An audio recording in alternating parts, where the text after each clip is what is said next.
Buenas tardes, buenas noches.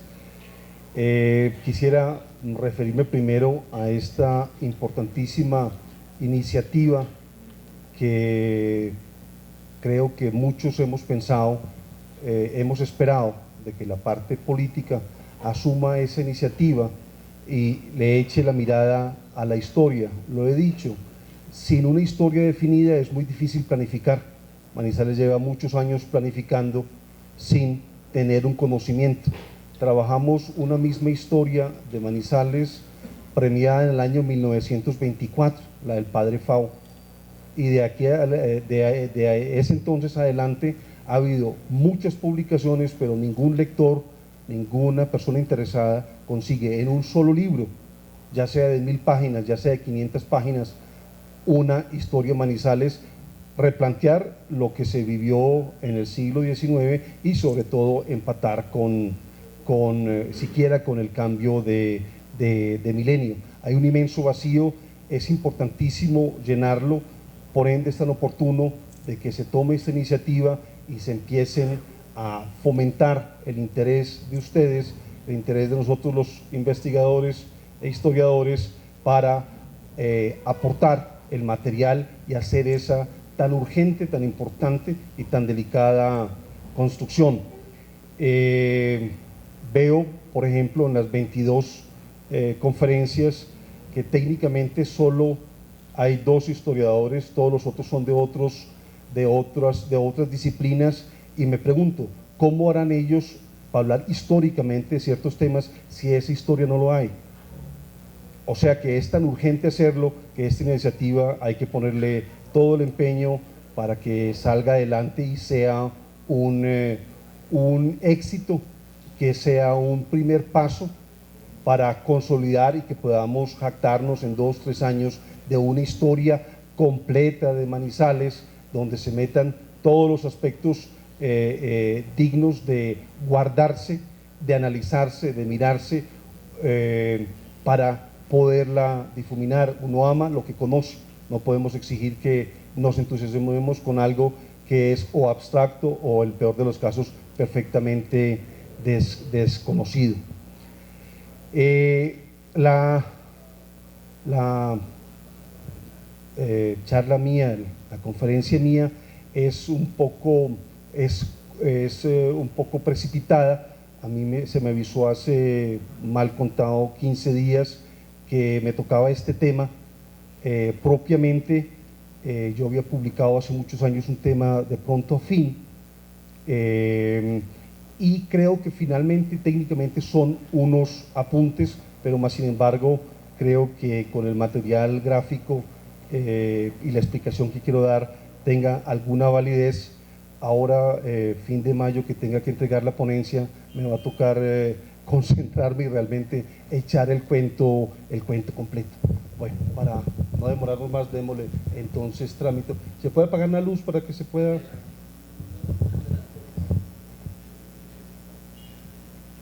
Que realmente sí no se aprecian. Los caminos debemos remontarnos para ser lo más riguroso posible a la época precolombina. En nuestra región habitaban múltiples tribus y familias indígenas que tenemos datos de los cronistas, y yo saco una idea, pero no hay una investigación arqueológica al respecto, es de que cuando uno lee las crónicas de Robledo o sobre Robledo, uno ve de que él se moviliza de Irra a Cartago, o sea, a la actual Pereira, lo hace en 2 días, que si uno se imagina eso, un denso gradual, es imposible hacerlo en ese tiempo.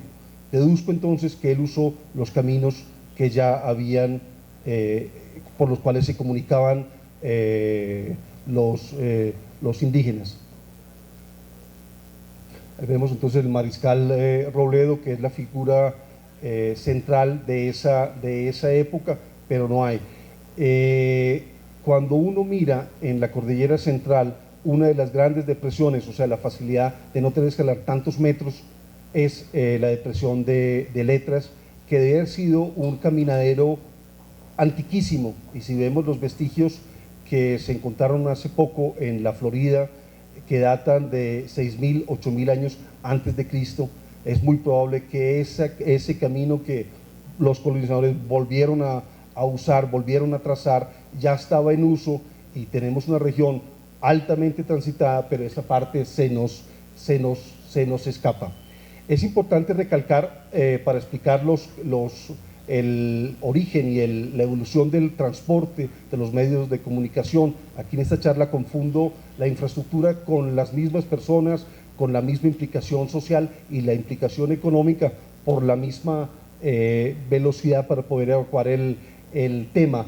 Tenemos que recordar que en la América del Sur no había animales de carga, excepto las famosas llamas en el Perú.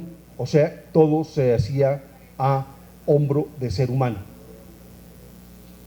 De esa situación abusaron los españoles, porque entonces todo lo que necesitaban ellos transportar se lo colgaban, se lo montaban a los indígenas, matándolos, obviamente trasladándolos de clima y obviamente con el exceso de trabajo. El primer obispo de Popayán, Juan del Valle, fue nombrado protector de indios para exactamente contrarrestar ese uso que sucedía del puerto de Ladrilleros a Cali, a Popayán, desde el Pacífico, abusando de los indígenas que los exterminaron de ese medio. Los animales de carga que traían los españoles no eran suficientes y por ende ellos abusaron y aprovecharon esta situación. Si vemos esta lámina es de un pintor alemán y la pintó en el Brasil. Era un fenómeno que se daba entonces en toda América Latina, que la carga no se echaba en el animal, sino a los hombros de estos personajes. Aquí vemos pues la famosa llama de los Andes.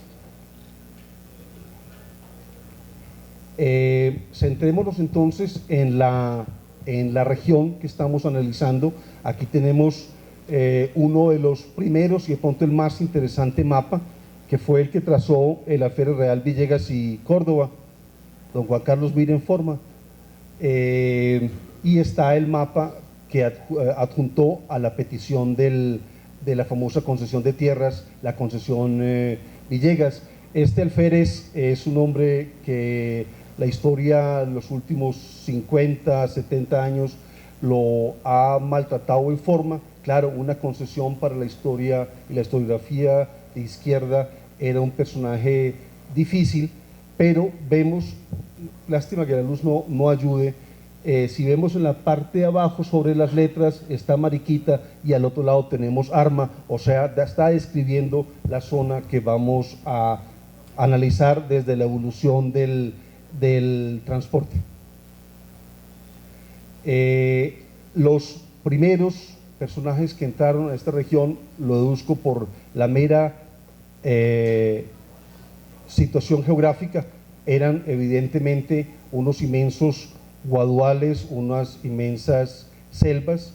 La muerte, el asesinato político cometido en el Mariscal Robledo es importantísimo, porque si el hombre hubiera vivido, esta zona se hubiera colonizado, se hubiera conquistado desde esa época y se hubiera usado desde esa época, pero al morir el hombre interesado en esta región desapareció y esta zona va a quedar muy olvidada, no tanto porque si vemos el mapa del alférez real Villegas y Córdoba de don Felipe, vemos que él habla de caminos y conocen la zona, hablan de los ríos, hablan de una toponimia que es la misma de hoy en día, o sea, sí había un conocimiento más específico del que se supone y que ciertos historiadores muy románticos y rosa en el siglo pasado lo han convertido en una situación casi que dramática, epopéyica, que no amerita. Al ser una selva tupida, el funcionar con animales de carga es imposible. El primero que entra es el famoso silletero, es el carguero, por la misma facilidad, porque se supone que no hay caminos. ¿Cómo caminaba el antioqueño, que fue el que se desplazó a esta zona, por esta región? a través de las quebradas y vislumbraban un filo, subían al filo y volvían, bajaban a otra quebrada. Y si lo vemos hoy en día en los caminos, sobre todo de aquí a Aguadas, es un filo, una quebrada, un filo, una quebrada. Es el mismo esquema que heredamos de esta imposición del terreno, y aquí están los silleteros. Hay una anécdota muy simpática de Alejandro von Humboldt, que cuando estuvo aquí, exactamente en el Camino del Quindío, en 1801, se negó ser transportado a lomo de hombre, que le parecía indigno de que alguien lo cargase a él, y se negó y hizo el recorrido gran parte a pie. Estas láminas que estamos viendo son de la comisión coreográfica, que parecen ser fotos tomadas y nos muestran exactamente la situación. Más silleteros, este es un lindo óleo de Humberto Chávez, y aquí una del papel periódico ilustrado. Hay una implicación después con el silletero, que al ser una región sumamente pobre y una gente muy pobre, lo que están alquilando ahí es el cuerpo físico, es lo que está haciendo un cotero que no tiene más instrucción y vende su músculo. Hay una pobreza. Si el arriero ya alcanza a tener 2 bestias o tener una recua de 50 bueyes, ve uno un desarrollo, y que es una radiografía de lo que está sucediendo económicamente a su alrededor. Era tan poca la carga, era tan poco la gente que estaba entrando a esta zona, que perfectamente un carguero se echaba su comida y lo que necesitaba al hombro, y no era más lo que quitaba. Otra vez una lámina, esta es mexicana, en la misma situación, los canastos tejidos a mano, el cuero para cubrir contra la lluvia, y aquí están estos cargueros listos a echarse ese fardo al hombro.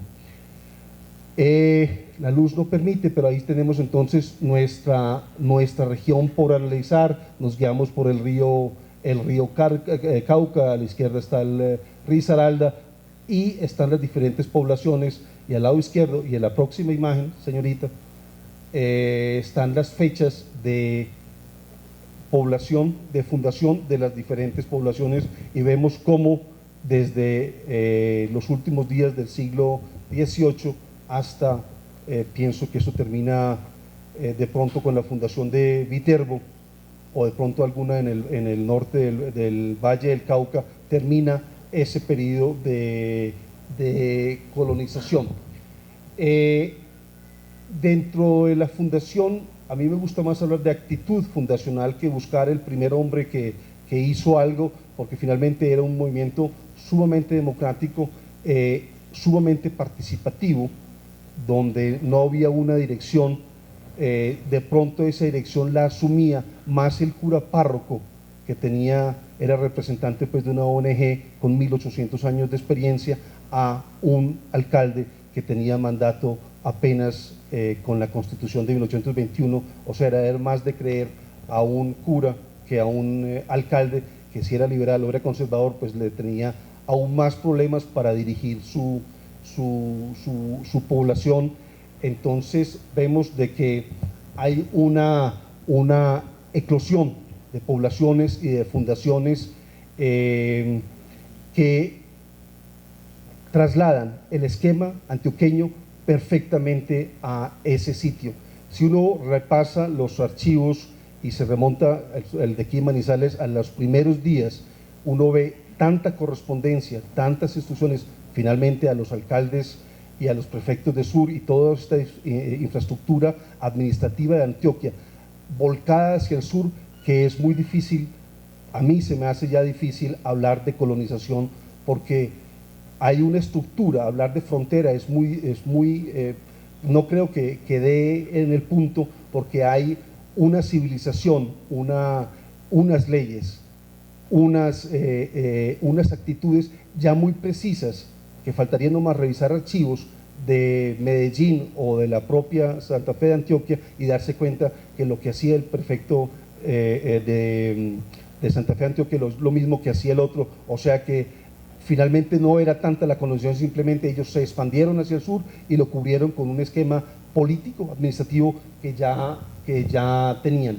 Al hablar de actitud fundacional, hay que tener en cuenta que para ellos las cimas no eran obstáculos. Era importante tener acceso fácil a sal, y si vemos, las fundaciones eran casi una jornada una de la otra, una jornada hecha con facilidad, o sea, alguien que no madrugaba, que a las 7 salía de Manizales, a las atardeciendo ya estaba llegando a Aranzazu, se saltaba Neira en ese sentido, siempre eran repartidas por la condición del mismo transporte. Vemos entonces cómo la movilidad imprime y obliga un tipo de fundación, y vamos a ver cómo esa reciprocidad entre transporte y población, o sea, el núcleo poblacional, hay una relación a veces hasta recíproca. Aquí vemos otra linda lámina, el vaquero y su mulada. Continuamos, que nos estamos demorando a muchos aquí con los arrieros.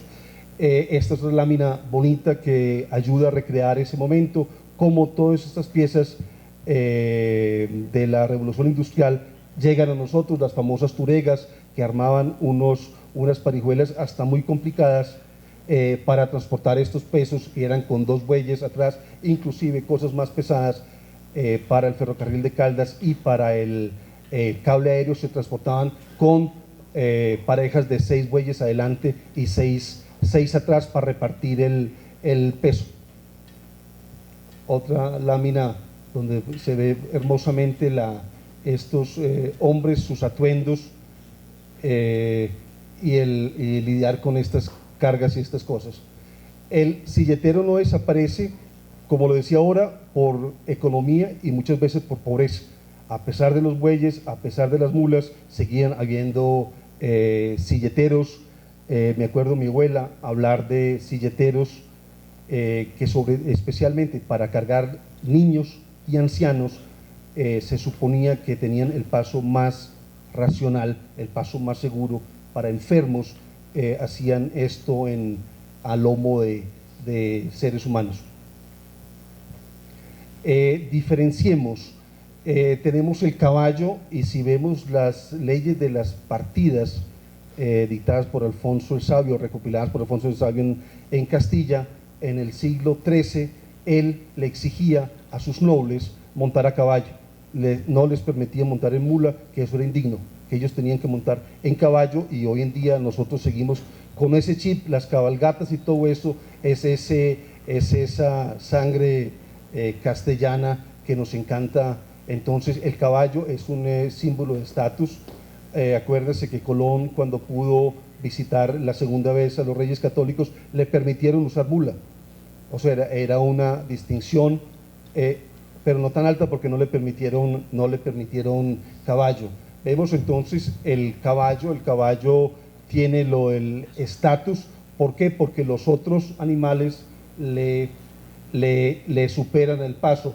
Vemos las condiciones, lo encajonado, el desgaste de la tierra, los cajones que hacen los animales con sus cascos, lo vemos aquí a la izquierda, y cuando el terreno es pues montañoso y en la cordillera en granito, eran pues caminos supremamente peligrosos y difíciles, pero acordémonos que en esa época no había carros ni locomotoras en ningún lado.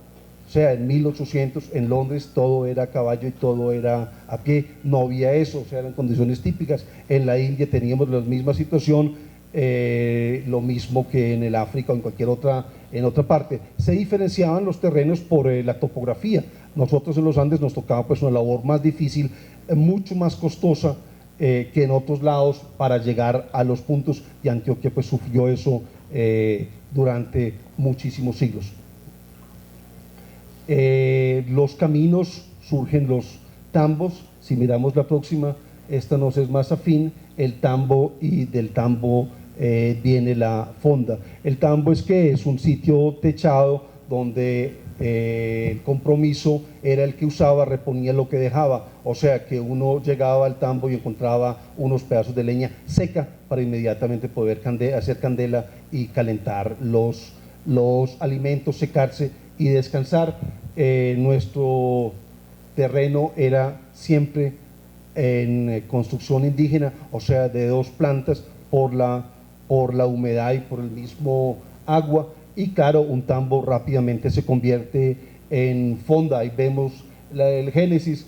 La fonda, obviamente la oferta comercial está habitado, no es algo que queda solo, está habitado y la persona puede adquirir una cantidad, o sea, muchos más servicios que en un tambo solitario en algún paraje en el monte. Sigamos y ya volvemos a sigamos otro y nos devolvemos. Los famosos viajeros que recorrían nuestros caminos, el que quería mostrar, el buey de carga. Este buey cargaba casi el doble del peso de una mula, entonces era mucho más rentable, valía lo mismo, transportaba el doble, el paso del buey es más lento que de la mula, pero tiene el doble propósito, en algún momento puede terminar sobre la mesa en forma de un sancocho. Sancocho en mula nunca me ha tocado, eso no lo hemos visto. Sigamos con la próxima. El buey también se podía montar, mucho más versátil que el caballo. Otra vez el buey, esta es una linda acuarela de Ramón Méndez Torres. Aquí tenemos los dos, el buey y el caballo. ¿Ve? Se me embolató, entonces esa cosa quería hablar, de pronto que aparece más adelante, la famosa mula. La mula es el animal de carga y el animal para mover gente más apetecido por el paso mucho más seguro de la mula al caballo. El que haya montado a caballo y se haya movido en terrenos difíciles siempre prefiere la mula que el caballo o el mismo buey. Vemos parte de la infraestructura de nuestros caminos que obviamente desapareció, los puentes sobre quebradas que la mayoría de las veces se crecían y demoraban el transporte. Unos mucho más elaborados, otra vez en Guadua, y los hubo pues en cantidad de materiales. Aquí lo vemos en madera rolliza. Volvemos a los seres humanos que adquirieron fama, renombre, y en el ideario nuestro el arriero sigue siendo un prohombre, una especie de Superman.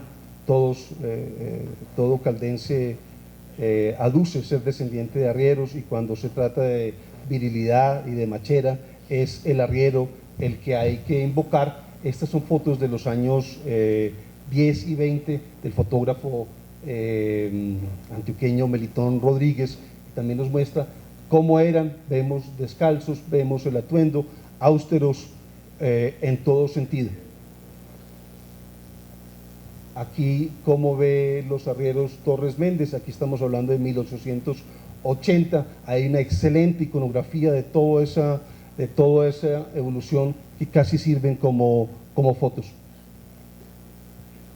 Otro personaje bien interesante es el peón de estribo, que era una persona que andaba al pie y ayudaba en todos los menesteres cuando se movían con gente. Vemos el terreno tan difícil y el señor con buena rana y buen sombrero montado en una mula, no en un caballo, por seguridad, por comodidad.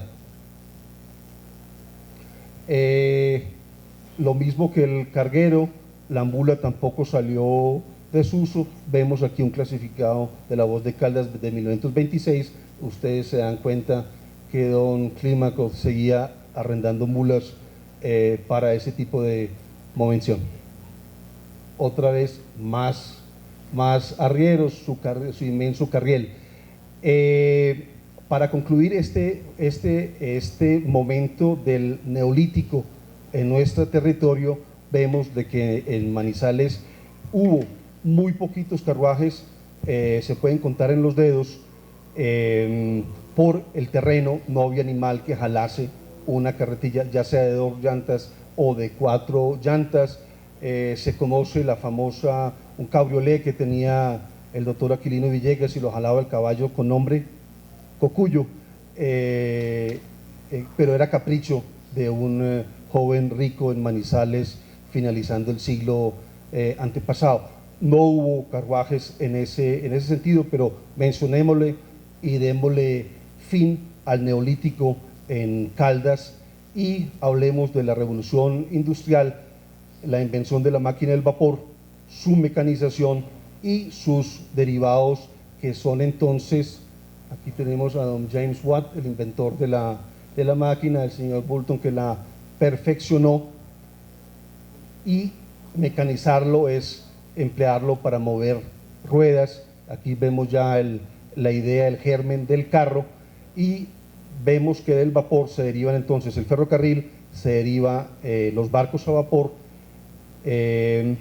Con la invención del motor de explosión tenemos el carro, y con la apropiación de la electricidad tenemos el cable aéreo. O sea que nosotros en esta época, que en Manizales sería para el 1910 y pitico, podría uno discutir dónde sería el momento, porque es el 13 se habla del primer carro en Manizales, el 11 se arranca con la construcción del ferrocarril, se inicia también el cable.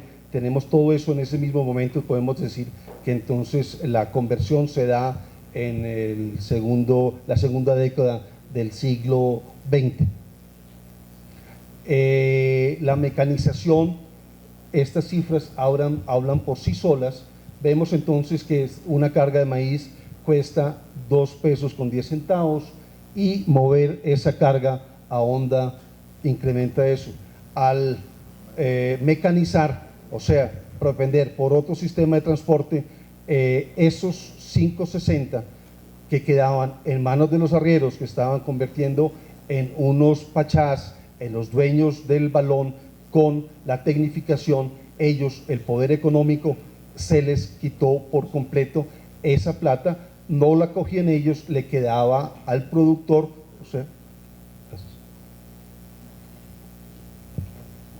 le quedaba al productor, y con la tecnología se democratizó nuestra economía otra vez, otro pitico, porque pues este costo, si vemos el costo final de un bulto de café es el mismo, pero si vemos los costos de producción, vemos en manos de quién quedan. Estos 5.60 se le volaban a los arrieros, y lo que costaba ya el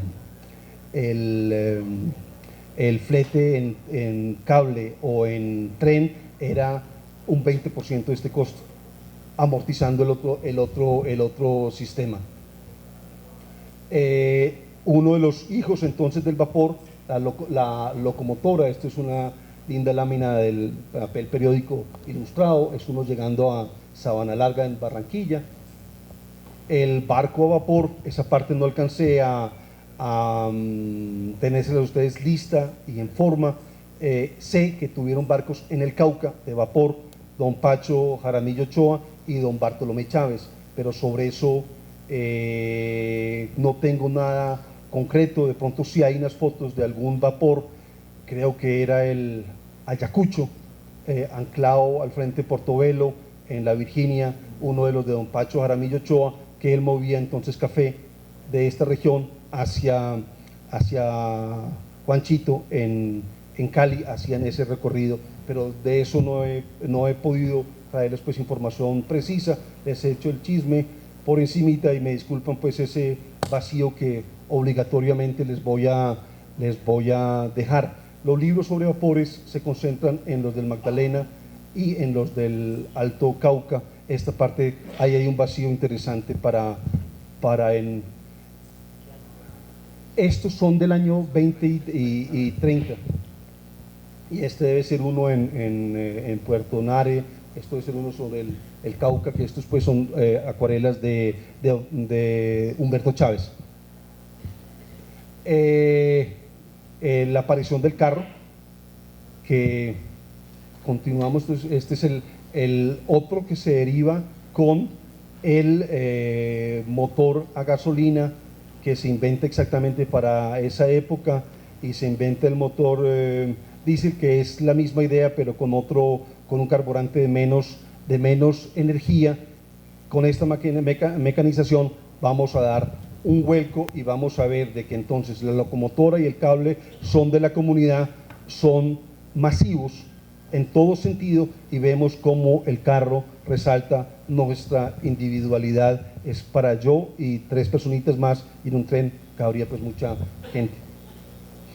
Arrancamos entonces con uno de los platos fuertes, que es ese mito urbano que hay alrededor del ferrocarril de Caldas. Aquí tenemos pues la famosa Zapata, la primera máquina que trajeron, la que más trabajó, es una máquina Baldwin norteamericana. Más trabajó porque fue ella la que desde el primer kilómetro le tocaba repartir los rieles para el próximo kilómetro. Si ustedes saben más o menos cómo se construye un ferrocarril, eso en sí es muy sencillo, porque en lo que se va construyendo se va avanzando.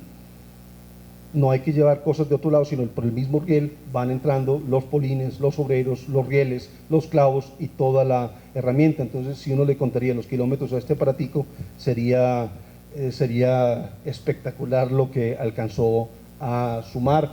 Todavía se le ve el número 1 al frente, que es pues la famosa Zapata. El ferrocarril de Caldas nos deja una enseñanza muy interesante. Si vemos que entonces en 1911 se crea la Junta del Ferrocarril, y miren ustedes, la integran el gobernador y 3 patricios. Si vemos hoy en día cómo un proyecto de esa envergadura como sería el Aeropuerto del Café, y vemos de que la sociedad civil no tiene ni la más mínima injerencia por el sistema de gobierno centralista, donde aquí en Caldas se decidió hacer un ferrocarril, se hipotecaron sus rentas y se hizo, y de los pocos que el mismo departamento pagó con un subsidio muy chiquito, porque el del Pacífico, por ejemplo, fue pagado por la nación, o sea, también con platas caldenses. Este fue una empresa caldense 100%. Esta junta entonces nombra a un ingeniero para los estudios. Traen a Felipe Zapata, que con ese se honran. Ellos honraban a los grandes beneficiadores del ferrocarril con el nombre de una locomotora, un honor muy bonito, muy especial de que tenga una locomotora con el nombre. Sí, creo que el non plus ultra para gente narcisa. En Pereira también se establece una junta, también integrada por 5 patricios, y empieza el problema político, donde entonces la asamblea hace suspender los estudios, y el doctor Emilio Robledo, como gobernador, logró convencer a don Ignacio Villegas Jaramillo, que era presidente de la asamblea, y se oponía a ese proyecto para que siquiera terminaran los estudios y hubiese una agenda de debate para concluir. Evidentemente eso se logró hacer. Vemos como todo lo que sucede en nuestro alrededor, de que o los proyectos los achican y los negamos, o viene otra gente y los superlativiza y los vuelve unos mega proyectos que se implosionan por su misma inmensa ambición. Entonces tenían el punto de partida, era Puerto Caldas, porque la idea del ferrocarril de Caldas era movilizar todo el café de la región que mirase al Cauca. ¿Por qué? Porque el Cauca se transportaba ya sea en vapor o en ferrocarril a Cali, y de Cali a Buenaventura, y se exportaba. Era el puerto de exportación que se estaba buscando en ese momento hacia ese lado. Entonces el punto de partida fue Puerto Caldas. Puerto Caldas queda noroccidente de Cartago, es Risaralda, el departamento de Risaralda, una vereda de Pereira inclusive. Entonces propusieron un ramal hacia la Virginia. Ya en el trazado que se ha hecho, ya estaban empujando, negociando y proponiendo un ramal que partiera desde Chinchiná de San Francisco hasta el Pintado Arma, para empatar y buscar, contradiciendo lo que se estaba haciendo, buscando una salida al Pacífico, ya estaban diciendo busquemos por ahí derecho una salida al Atlántico. O sea, el proyecto era tan contradictorio que vemos lo que va a pasar con el ferrocarril. El ramal de Armenia, que es el Nacederos Quimbaya Armenia, que ese era lógico hacerlo y se hizo. de Puerto Caldas a Cartago, que era obvio para empatarlo con el ferrocarril del Pacífico. Ya se estaba pensando en Manizales en esa época, de uno desde Manizales a La Dorada, a pesar, y ya lo vamos a ver, que se estaba hablando del cable aéreo en esa misma dirección. Se estaban usando los mismos sistemas de transporte para arruinar como daño colateral el otro sistema, y también se estaba pensando uno de Manizales directamente al Pintado, al Cauca, para poder exportar no sé qué de Manizales, porque el café se daba, sobre todo en esa época, un poquito más abajo. Cualquier parecido con la actualidad es otro daño colateral. Aquí hay una foto muy bonita. Esta locomotora es una locomotora alemana, Schwarzkopf, que tenía sus talleres en Berlín. Seguimos con la otra, que es la marca norteamericana. Las tres las ensayaron y cada vez les resultaba más fáciles, más interesantes, más económicas. Una locomotora pesaba 61 toneladas y costaba alrededor de $30.000. Hubo un escándalo alrededor de esta, porque entonces la cotización de esta locomotora era de $29.000, no de 20.900, y hubo un escándalo y hubo pues la gran acusación de corrupción y las famosas crisis que se arman aquí en los vasitos de agua. Vamos. Puerto Caldas entonces es la sede, ahí está el taller, toda la parte operativa. Vemos las fechas. El 16 de julio el gobernador José Ignacio Villegas, que tanto se había puesto al ferrocarril, ya clava el primer clavo en el Polín y da inicio a la obra. Estación La Marina, el que conozca a Pereira sabe de qué estamos hablando. En el 19 ya estaban en Belmonte, o sea, ya llegando a Pereira. Hay la primera escasez de mano de obra, que también es curioso, porque si uno ve que habían 438 hombres trabajando, que la cosecha de café estaba corriendo peligro de no ser recogida o que ellos quedaban escasos de hombre, en esa oportunidad, como en la segunda oportunidad de escasez de hombre, se reclutaron personas, trabajadores en Boyacá y en Cundinamarca, y esa es la razón de la colonización boyacense, como la han bien llamado, trayendo esos hombres que llegaron en esa oportunidad. Obviamente el gobernador de Boyacá se quejó que le estaban despoblando el departamento, enganchando a la gente con un dumping de precio, pagaban mejor en Manizales. Estos señores venían entonces.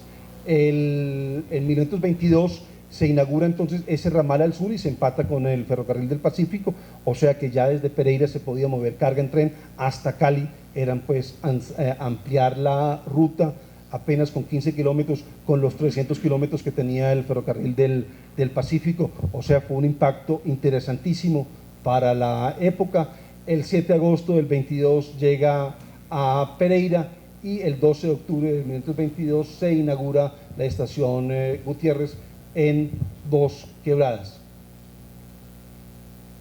Aquí están las distancias y las diferentes estaciones. Tenemos Cartago, Villegas, Belmontes, Nacedero, Pereira, Gutiérrez, que es la de Dos Quebradas, Santa Rosa, Guayabito, La Capilla, Campo Alegre, San Francisco, que es Chinchiná, Montevideo, que es sobre el río Chinchiná, Río Claro, Villa María y Manizales. Y ven ustedes entonces la distancia que tenía el ferrocarril de Caldas, eran 117 kilómetros. ¿Con qué se financió el ferrocarril de Caldas? La renta del tabaco fue la que se hipotecó. Se cogieron los subsidios del Estado, pero la parte pesada la cargaron entonces los fumadores.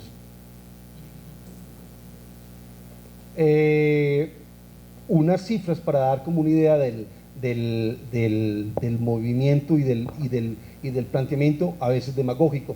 Entonces vieron de que los primeros 39 kilómetros hasta Pereira rentaron 124.000 pesos con los 100.000 que habían postulado sobre todo el trayecto. O sea, esto era según estas cifras tomadas del bellísimo libro sobre el ferrocarril de Caldas, publicado en 1927, escrito por Néstor Echeverry, que no era ingeniero, sino era abogado, fue secretario de Hacienda del departamento en algún momento, se ubican estas obras. La obra no se tiene claridad cuánto va a costar, porque en papel daban unos kilometrajes, pero cualquier persona lúcida sabía que el terreno, el invierno, el verano, había unas incidencias muy difíciles de calcular en dinero.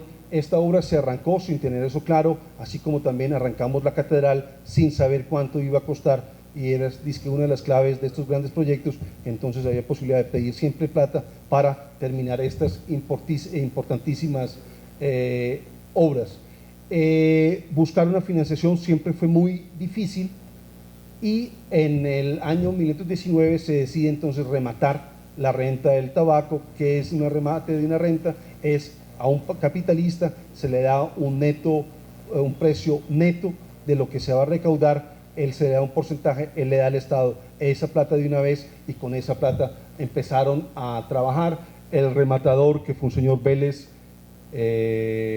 pagaba entonces 28.000 pesos al mes, y con eso el trabajo del ferrocarril de Caldas pudo ser un poquito más organizado y más fácil pagar las cuentas, conseguir las diferentes maquinarias, que alargando el tramo al principio cada 3 años, después cada año, y en el año 26 se compraban 2 veces al año más vagones, más locomotoras. Después vamos a ver el cuadro de la cantidad de maquinaria que alcanzaron a reunir, porque realmente fue un éxito, porque la velocidad del tren y la facilidad eran enormes. Vimos las cifras del costo de una carga de maíz. O sea, realmente causó no un boom, pero sí una circulación de más dinero, del mismo dinero en más manos. Con la rematada, y apenas en ese año lograron entonces entusiasmar al Banco de Caldas y al Banco del Ruiz a hacer el famoso préstamo. Con esos 600.000 pesos pagaron una cantidad de deudas, sobre todo a los proveedores de los rieles, y sanearon la empresa. El Banco de Caldas y el Banco de Ruiz hicieron una cosa muy curiosa: como tomaron en hipoteca toda la infraestructura que se había hecho hasta el momento, se les ocurrió, y no había ley que lo prohibiera, emitir unas cédulas hipotecarias sobre esos mismos 600.000 pesos que ellos habían prestado. La cosa más curiosa, el banco con esa prenda emitió, y esas cédulas hipotecarias circulaban como dinero. O sea, prestaron plata, colocaron plata y jugaron a papel moneda, e hicieron un extraordinario negocio el Banco de Caldas y el Banco del Ruiz. Es apenas en el año 26, con las indemnizaciones de Panamá, que no aplicaron para esto, pero sí la inversión de capital norteamericano aquí a nuestro país, que entonces Caldas hizo un crédito de 10 millones de pesos. La danza de los millones también tuvo un sainete aquí en nuestro territorio con esta plata, y con eso se terminó de hacer esta magnífica obra. La gran crisis obviamente es del plan de Dos Quebradas a Boquerón y entrar a Santa Rosa, que les tocó una época de un invierno espectacular que no avanzó, y los medios empezaron a presionar, a desesperar. Todos los ingenieros renunciaron porque los acusaban de incumplidos, de corruptos, de todo lo que sabemos cuando los medios de opinión, por ganas de hacer cosas bien, logran haciendo unos desbarajustes inmensos. Aquí otra vez se vuelve a enganchar gente de Boyacá y de Cundinamarca. Los famosos pasos, la Viuda, el Palo, el Infierno y el Olvido, los mismos nombres indican la dificultad que hubo en esa zona para llegar de la base, o sea, donde está ahora el viaducto alto, el helicoidal. Ese tramo fue supremamente difícil, porque no es roca, sino es peña muerta, y es tierra que se derrumbaba con nada fuera más del invierno. Primera vez que se usa pala mecánica, era a vapor. Entonces, claro, el rendimiento era mucho más, pero se movieron casi 1 millón de metros cúbicos para destuquear el terraplén que estaban construyendo. Aquí hay una foto muy bonita de la balastrera para cimentar la ruta. El 3 de marzo llega el ferrocarril a Santa Rosa. Miren la demora, lo rápido que fue del 17 al 19, aquí en varios años se alcanzó a llegar a esta parte. Y paralelamente sucede el incendio de Manizales, y para Manizales el ferrocarril iba a ser de crucial importancia, porque entonces, quemada una vez Manizales, la idea de nuestros ancestros era reconstruirla en ferro concreto, y con el ferrocarril ya en la vecindad la respuesta era obvia, tanto que el Consejo prohibió construir en cualquier otro material y no daba licencia de construir si no garantizaba tener el hierro y tener el cemento. Entonces todo el mundo se esperó un pitico que llegara pues el ferrocarril más cerca, entre más cerca, más baratos los materiales de construcción, y el ferrocarril no llegaba y no llegaba y no llegaba. Uno de los grandes problemas que hubo fue que entonces el general Vázquez Cobo, gerente del Ferrocarril del Pacífico, confiscó los polines que había importado Manizales o el ferrocarril de Caldas y no los quiso entregar. Él estaba tirando los rieles a Popayán y estaba escaso de polines y los confiscó y se quedó con ellos. El gobernador de esa época, Gerardo Arias Mejía, entonces le escribió al general Pedro Ospina, presidente de la República, y le dice: querido general, solucióneme este problema. Era ministro de Obras Públicas Laureano Gómez. El general le dio largas y le dije: general, si usted no me tiene esto listo en una semana, yo le renuncio, le entrego el puesto. Y evidentemente a los 10 días renunció, le tocó esperar más hasta que le tuvieran el reemplazo un mes después, y dijo: no admito esta pendejada. Silvio Villegas amenazó con tirar bombas y con ir gente armada a rescatar en cruzada los polines en Buenaventura, pero finalmente el Ferrocarril del Pacífico lo cedió y se alcanzó a seguir construyendo, pero como vamos a ver, no va a suceder la llegada a tiempo. La gente quería construir sus casas y entonces en el 26, el 27, el Consejo Manizales ya dice: señores, construyan como puedan, porque no vamos a tener ni cemento ni hierro en unos plazos razonables, háganlo como puedan. Y esa orden es la que da nuestra arquitectura, que por dentro es bareque y la fachada es en cemento. Hay muy pocas casas particulares en cemento. Uno de esos es el edificio Sanz, que es del año 35, pero el primero que construyó, que terminó el 27, es el edificio del Hotel Regina, de don Pacho Jaramillo Ochoa, que queda en la carrera 22 con calle 23. Es un edificio con columnas dóricas, donde funciona un almacén de telas ahora en los bajos. Ese se terminó en ferro concreto. Con la nueva idea, don Pacho sí se le ingenió de traer estas cosas. Muchas otras casas se hicieron entonces en Guadua, en nuestro bareque tradicional, habitual, y es parte, el 80% de nuestra arquitectura republicana es debido a esta situación de que los polines no llegaron y tampoco llegó el ferrocarril con los materiales.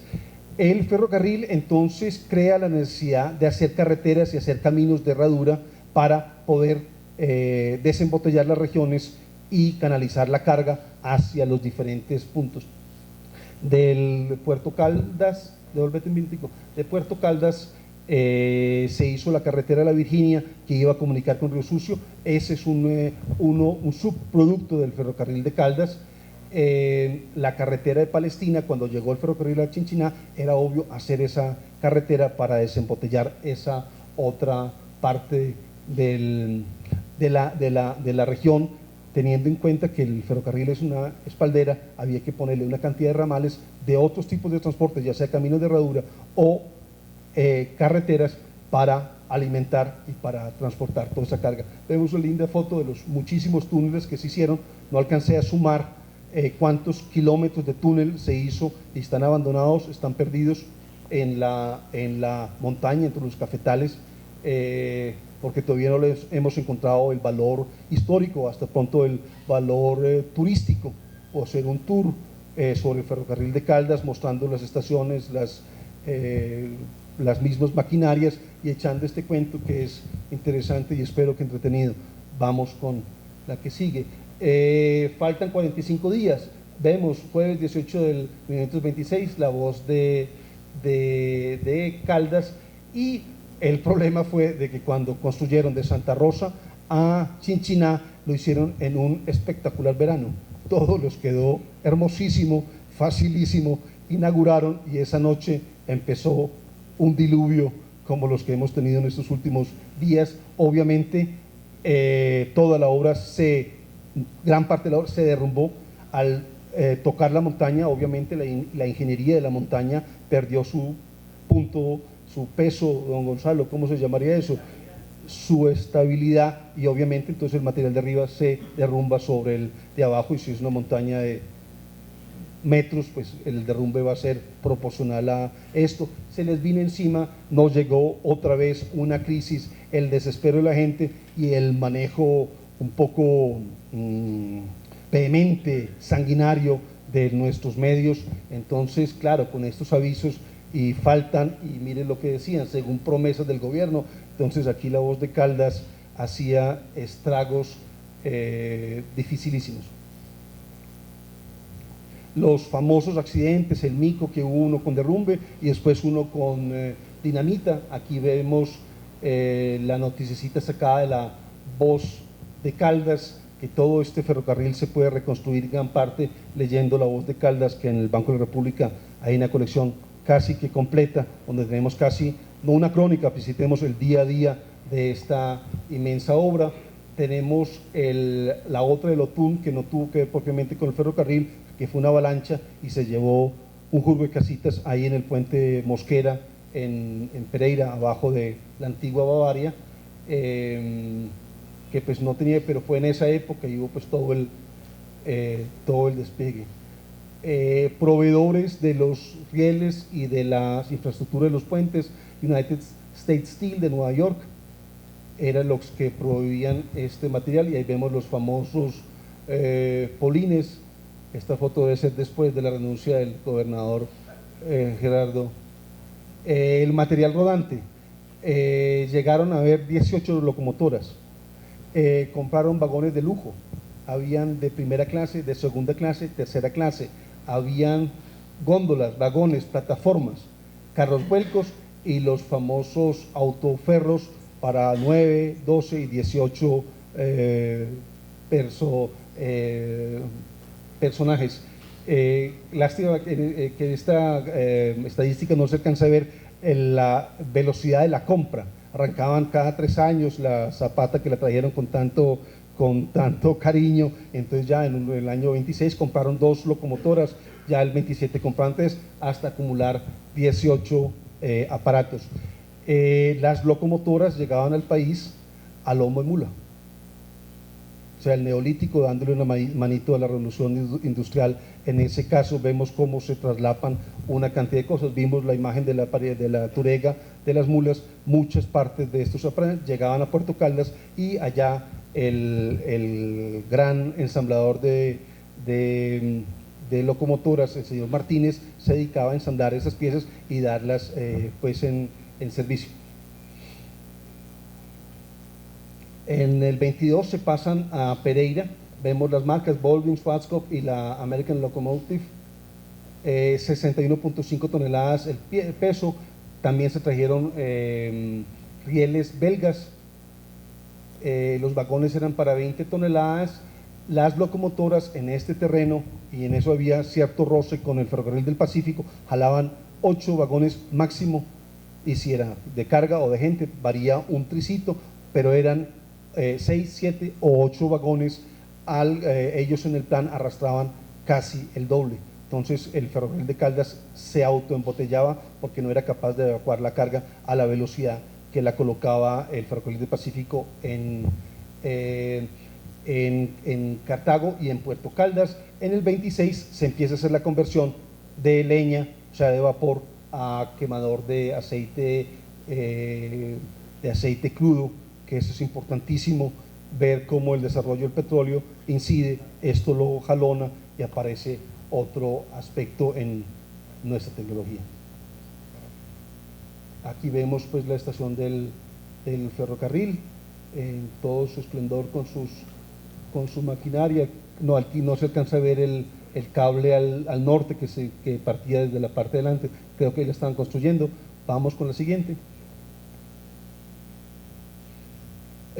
Otra vez los accidentes, aquí está el de la dinamita, sí, este fue el de la dinamita mal manejada, que también causó estragos y obviamente causaban pues los medios hacían un uso tal vez indebido de esas noticias, volviendo a la sensación.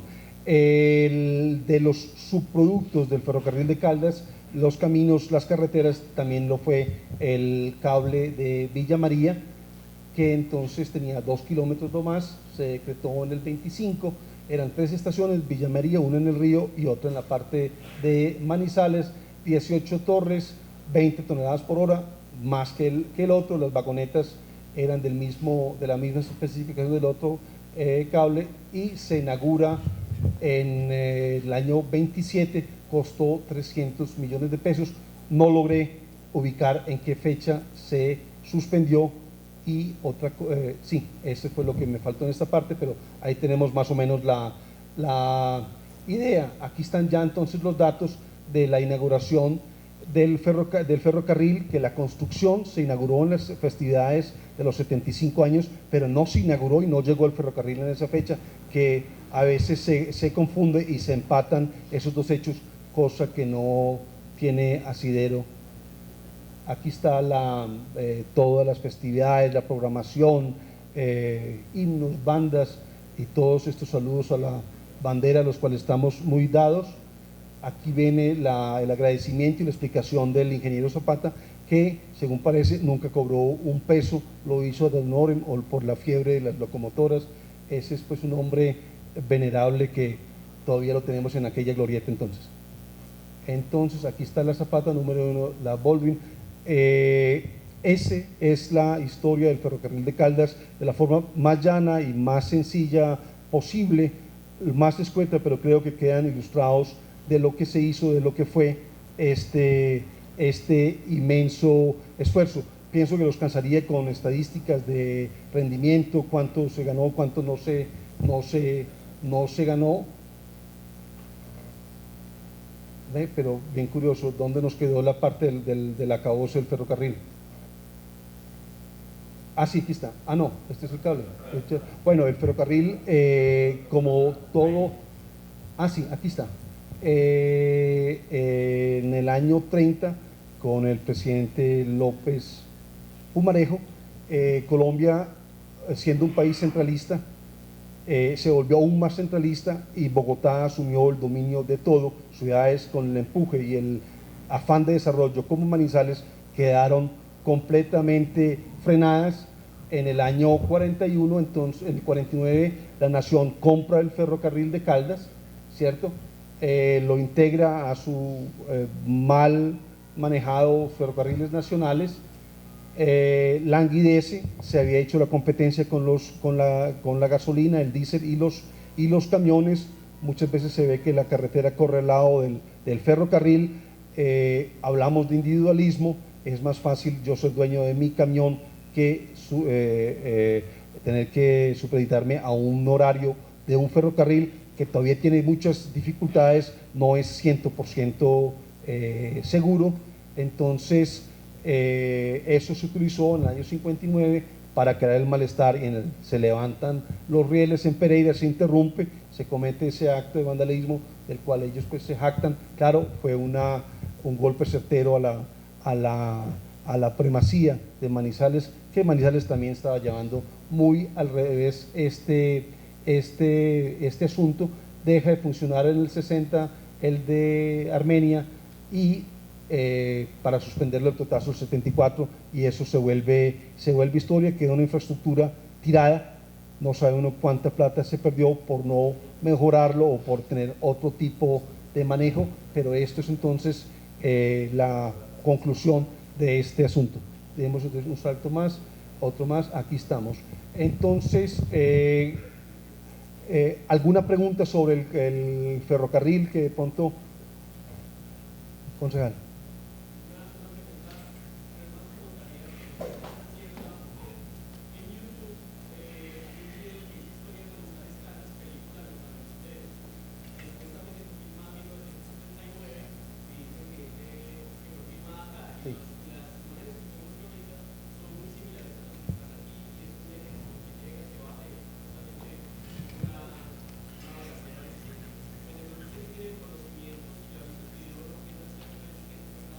Sí, sí, sí, esa es de esas películas que Manizales le conciernen por esa imagen de una estación dejada y que filman evidentemente unas explosiones en la estación antes de volverla, abandonarla al Estado y antes de recuperar la Universidad de la Autónoma, que la sanearon completamente sacando una mano de indigentes que estaban apoderados de esto. Esa película se filmó. ¿Cuál es el actor? Sí, hay un actor famosísimo, creo que francés. Sí, sí, ese está. He visto nunca me he dedicado a verla, pero sí sé y sí sé de fuentes que eso fue evidentemente filmado aquí y sacan ese pedacito, porque el resto es esas películas gringas, pero no filmadas en Hollywood, donde los colombianos son los malos y son los gringos que hacen todo y somos pues la república bananera y claro, da el escenario.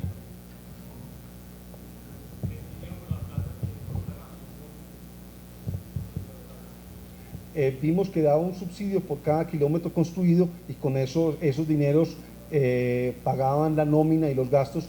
Vemos que hasta el 19 eso era una empresa que solamente causaba pérdidas por un lado y había que hacer una inversión, pero no había dinero para hacer inversión, no se fumaba tanto como para decir que no eso se pueda. Excelente, excelente pregunta. ¿En cuánto se vendió? De pronto se canjeó, solamente se entregó y Caldas recibió un lote. O sea, esos canjes internos, cruce de cuentas por algún impuesto se cambió. O sea, no se hizo ni un Inficaldas y un Infimanizales con la venta del asunto. O de pronto hubo un proto-Infi y no nos hemos dado cuenta.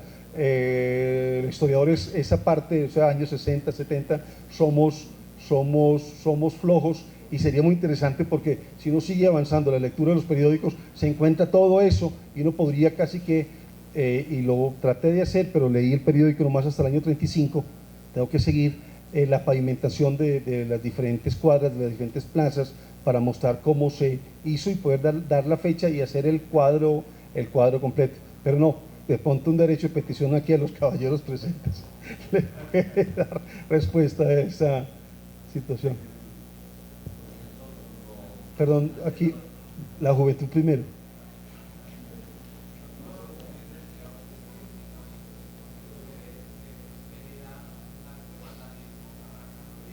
Arrancamos.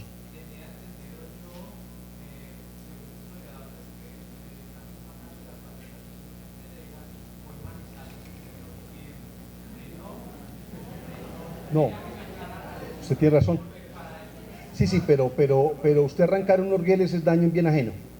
O sea, ahí es lo vandálico. ¿Cuál era la intención política? Y ahí tiene razón. Pero el suspender el servicio al arrancar los rieles y ver una foto Juan Guillermo Ángel y el papá de él, don Ángel, ¿cómo se llama? Cargando los rieles, mostrándolo pues como un trofeo de caza.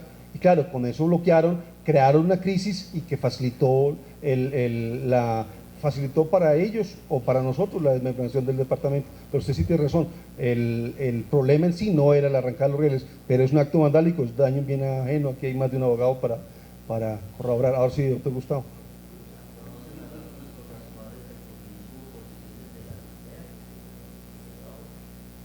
Es el miedo un político responsable decirle hagamos esta mega obra y no tienen la plata.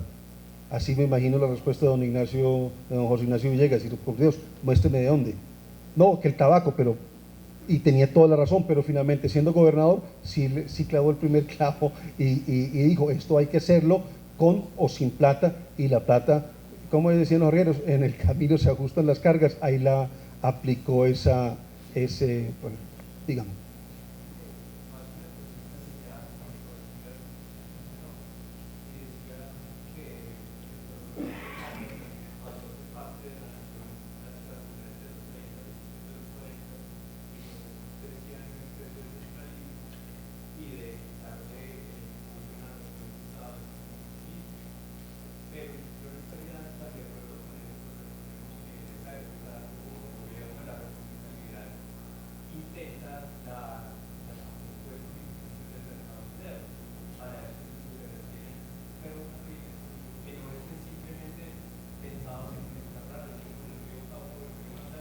Sí.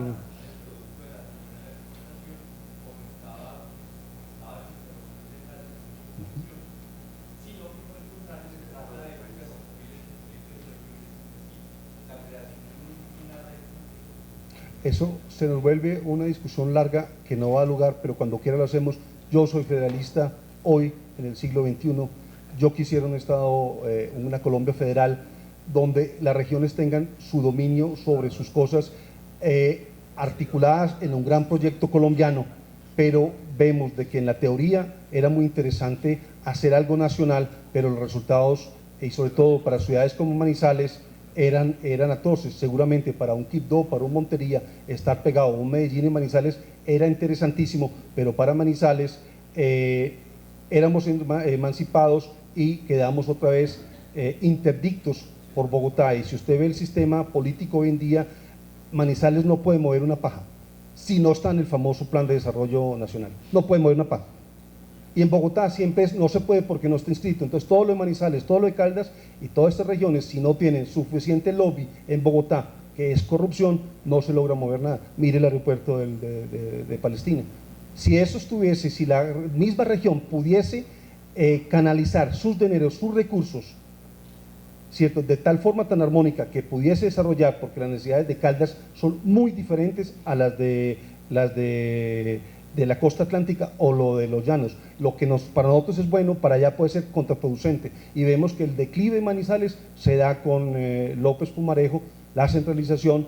Obviamente pégale el Banco de la República, que esa es una obra interesantísima, la Federación de Cafeteros, que con la Federación de Cafeteros, con esa creación, con esa unificación, esa estandarización, desaparecen los bancos locales.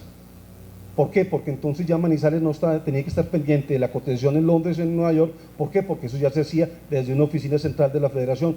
Fuimos perdiendo el poder, la injerencia, y vemos exactamente cómo esta infraestructura decae, se vuelve obsoleta, la declaran obsoleta y nosotros la volvemos obsoleta. O sea, hay una implicación política bien interesante, pero rompemos un poquito el marco de esta charla. Vamos entonces con el cable. Don Gonzalo.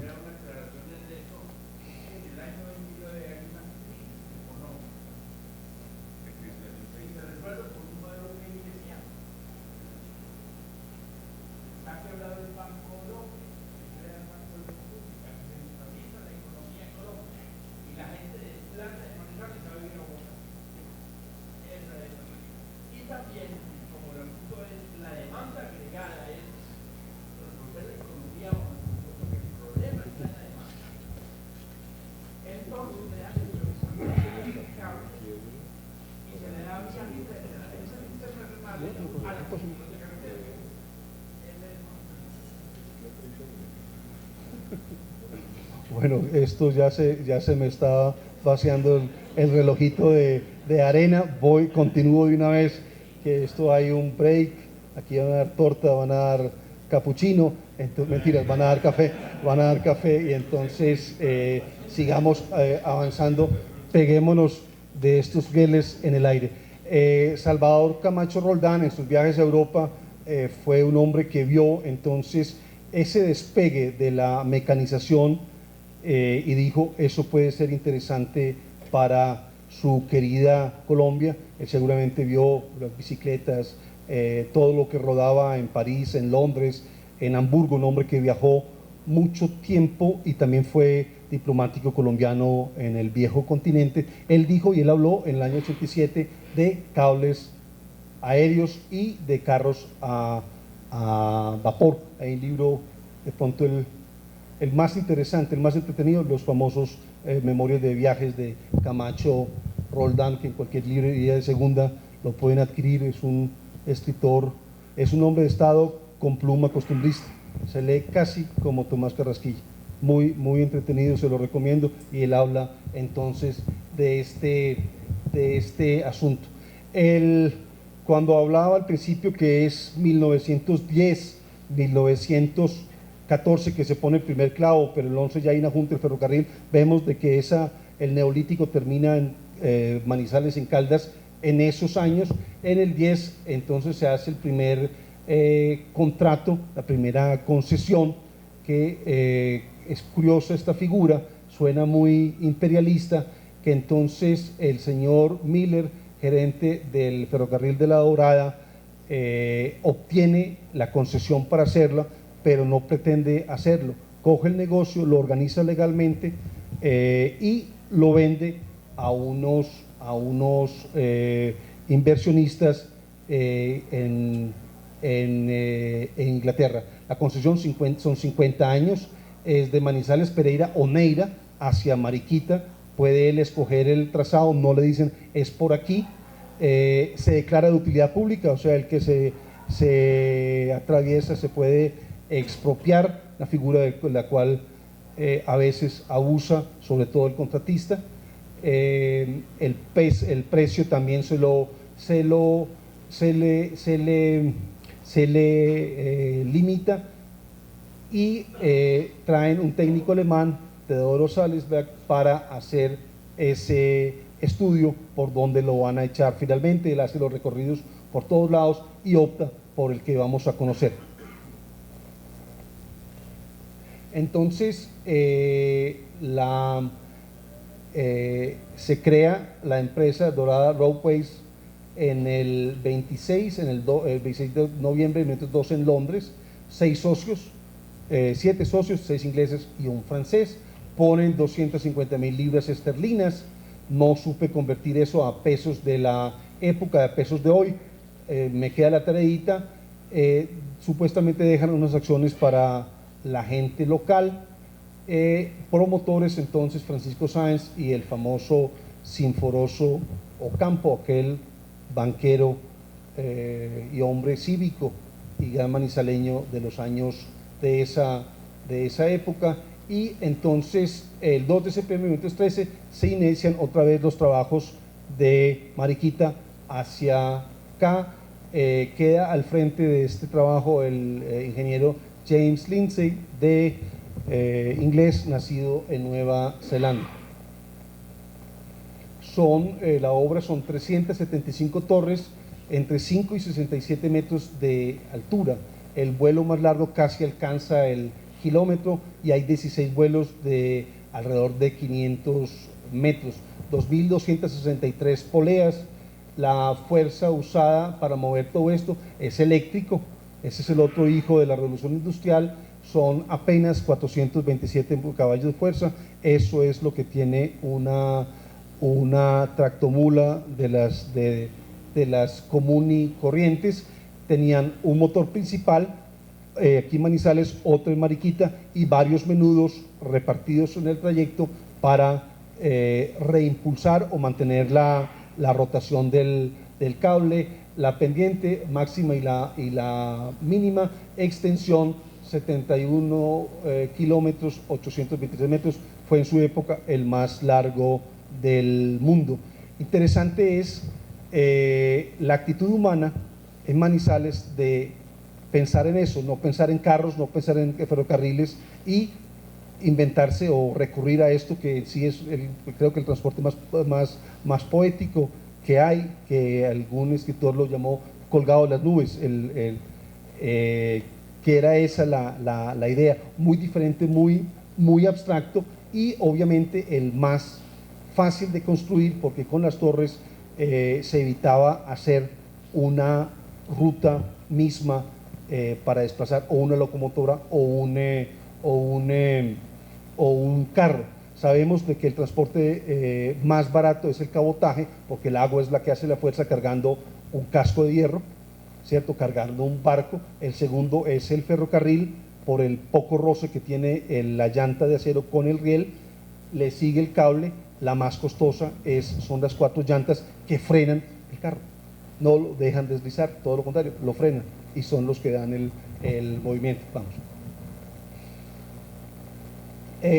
Como todos los proyectos nuestros, entonces hay un ferrocarril del norte, hay uno, el de occidente, también llamado del Chocó, y el de Villa María fueron de utilidad, pues el grande.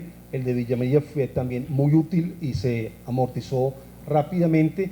El que fue una locura fue el de occidente, que no llegó muy lejos. ¿Cuánto movía el cable? 20 toneladas por hora. El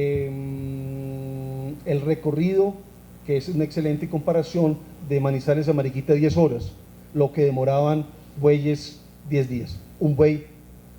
Entonces, ¿cuánto no se ahorró porque el precio de venta ya estaba dado? ¿Cuánta plata quedó en otras manos? Entonces el agricultor que vendía su café podía utilizar esa plata para otra cosa, y vemos entonces que el arriero queda atrás, o los grandes empresarios arrieros quedan atrás, y surgen los caficultores con este tipo de mecanización de su carga.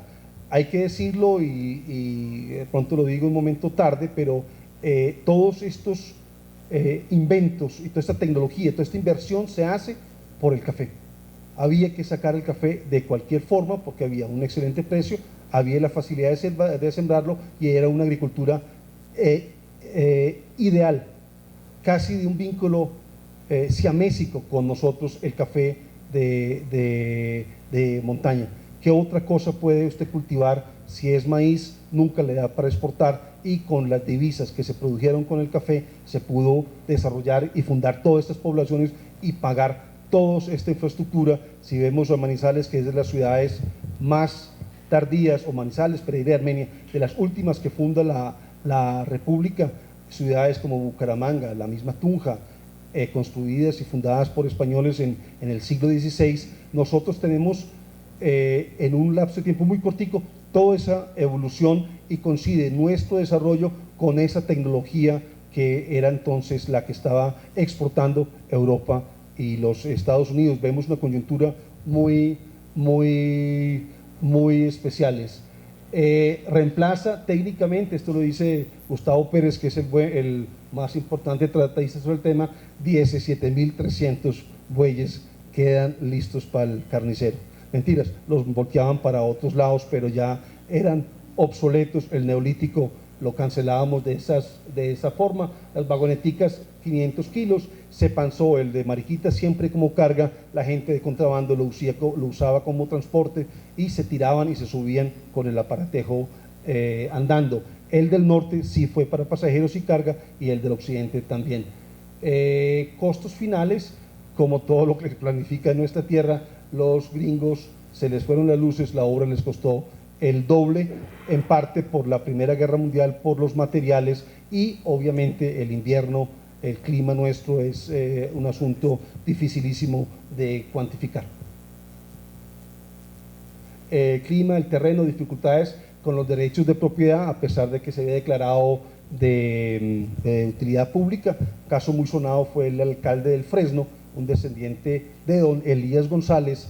Un señor Elías González se opuso y había declarado una mina de oro en el subsuelo, y se paraba a la derecha de minas, y ahí se intervino el general Reyes. El general Reyes intervino y el general Ospina fue el que vino y lo sacó, y le dijo: señor, lo expropio mañana, y evidentemente lo expropiaron para hacer la estación del Fresno. Vimos una cosa parecida en Villa María.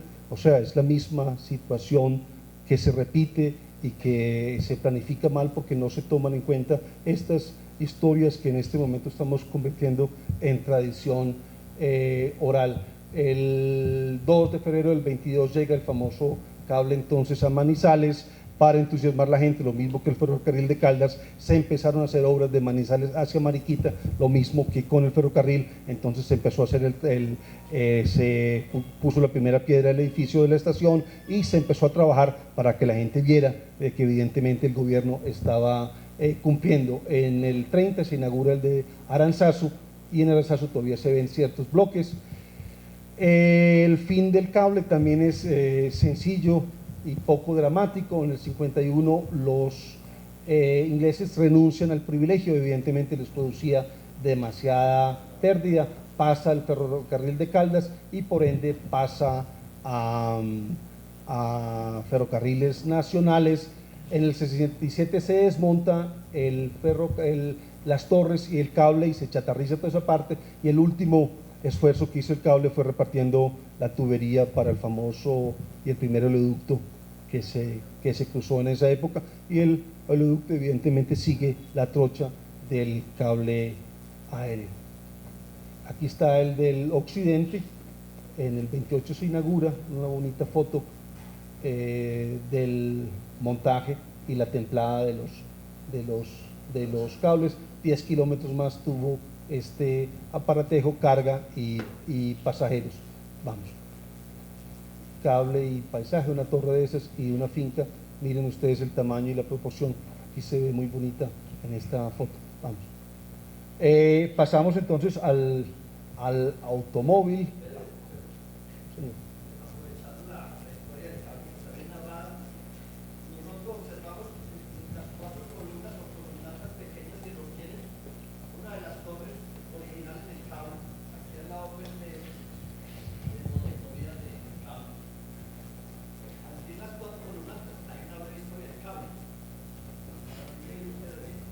Sí.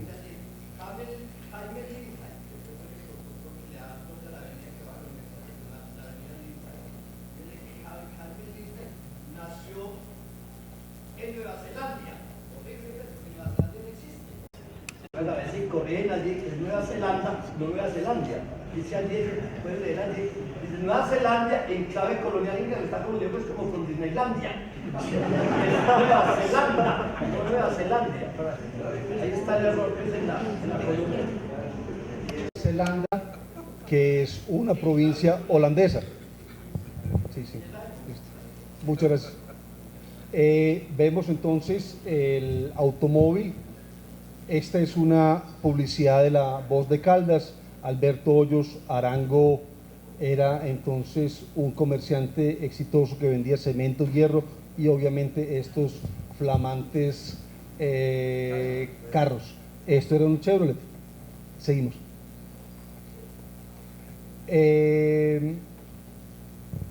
Los primeros carros, y esa historia se puede verificar en todos nuestros pueblos, se trajeron a lomo de mula, desarmados, y en los pueblos volvían y los armaban, y los compraban y los llevaban empresarios como atracción de feria.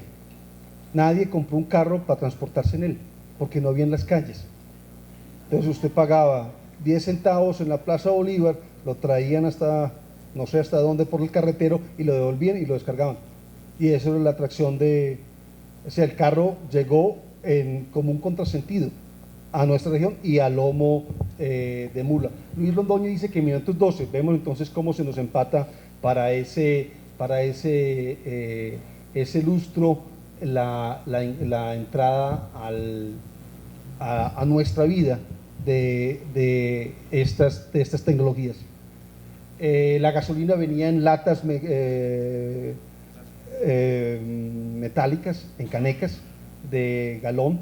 No sé si ustedes se acuerdan de esas, yo sí recuerdo haberlas visto vacías. Y que fue un Ford, y lo había traído don Asenseno Uribe. El siguiente lo trajo el doctor, el médico Ramón González Robledo, y dice que para el 24 ya habían 50 carros. Yo creo que Luis Londoño está equivocado, eran más. En las meras fotos hay más, y ya vamos a ver. Los camiones Republic los traía agente Manizales Guzmán Chávez, que era entonces un descendiente de don Bartolomé, el empresario cafetero y el empresario naviero aquí el interior. Seguimos.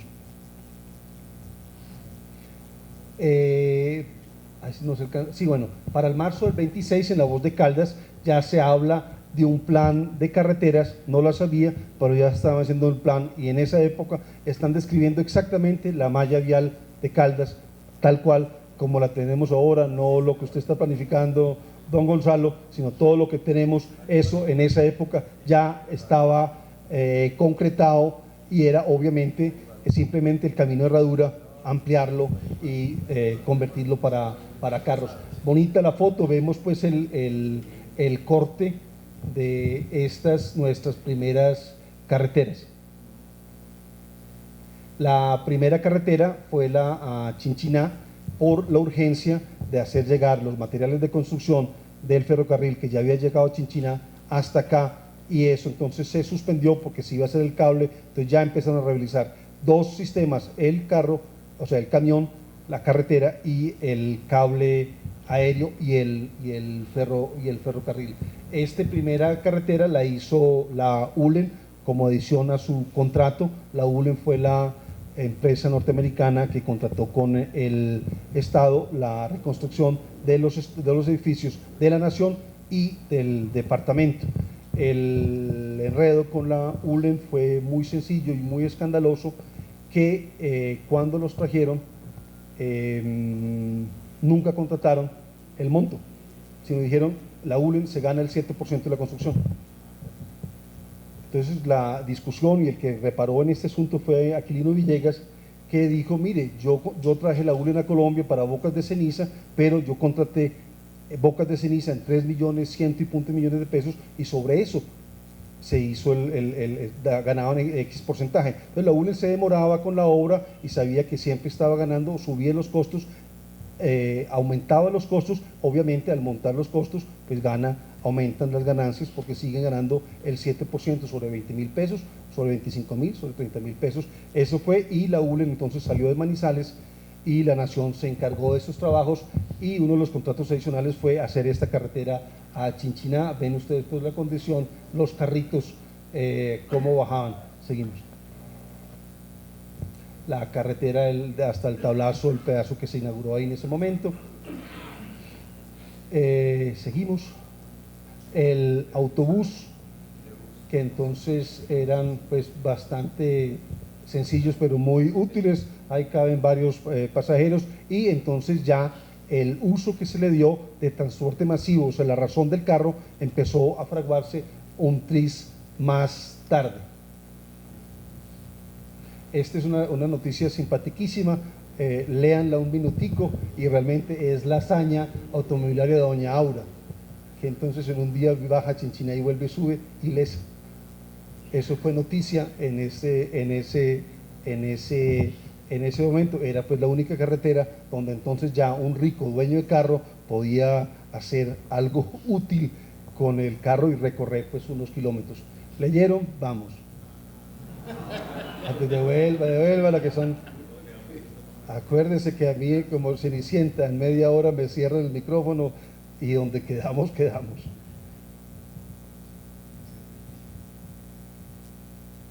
Y una mujer al volante.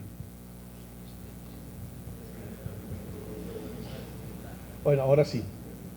Vamos. Y entonces el servicio público aplica para este carro.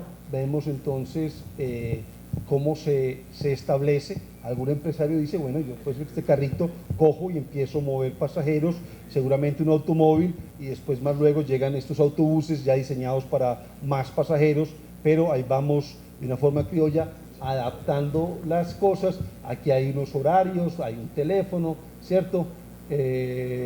Una dirección precisa y ya hay una línea, pero no hay nombre de la empresa, el servicio, pero todavía no estamos consiguiendo una empresa. Entonces ya muy poquito después el señor Trejos, que creo que es el mismo Trejos de los Trejos Azules, don Artemo, funda una empresa en todo el sentido comercial y presta este servicio. Entonces vemos como una inversión pública empieza la comunidad a amortizarla, sacando provecho, utilizándola comercialmente. Seguimos. Entonces, como toda novedad, obviamente, aquí es un tractor de la ULEN que atropella a don Joaquín López. Vemos cómo entonces estos problemas, la situación de esta tecnología nueva, no hay una legislación. Si vemos estos casos, lo toman como lesiones personales y el conductor lo apresan. O sea, se maneja de una forma muy diferente a lo que se maneja un accidente de tránsito.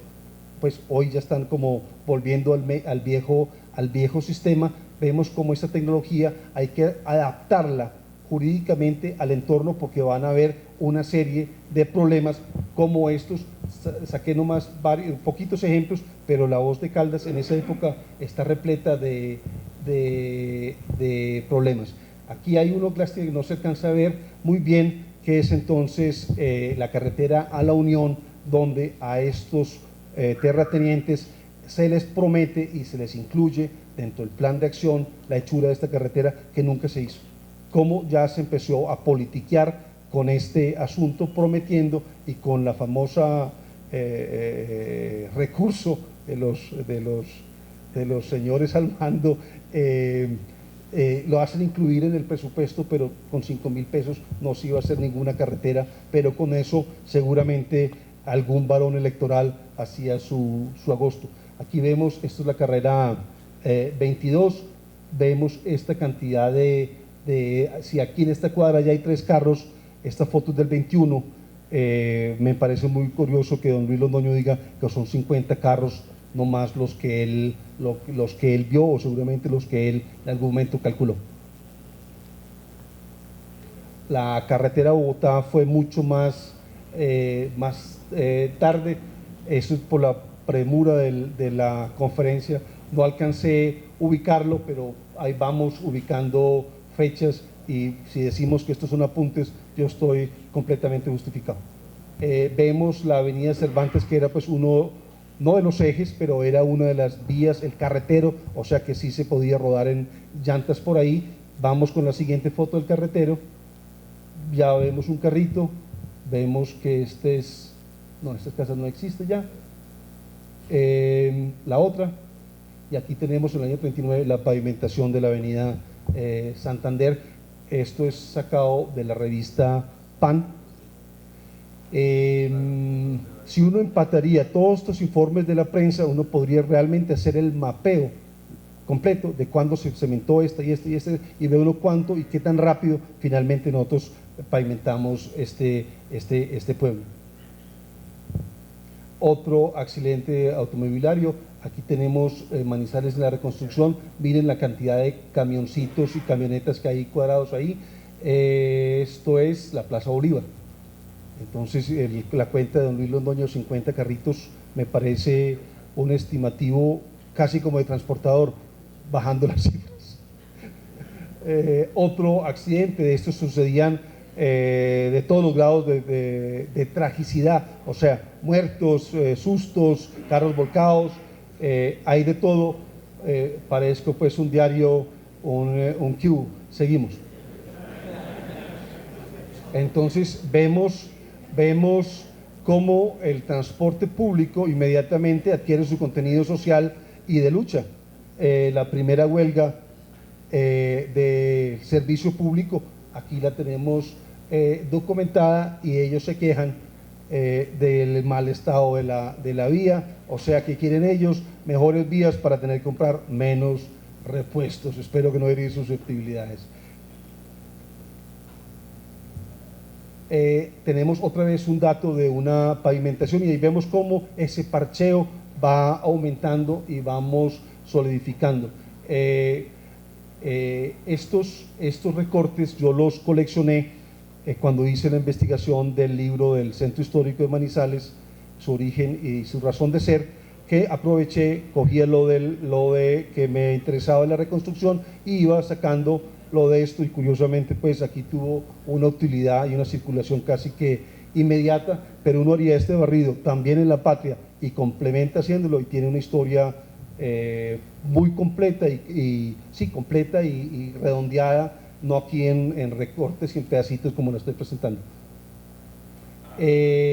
La publicidad, ¿cierto? Entonces esta tecnología tiene unas industrias de apoyo y una mano de obra de apoyo, porque entonces surge casi que una nueva clase de hombres que es el conductor, el chofer, ¿cierto?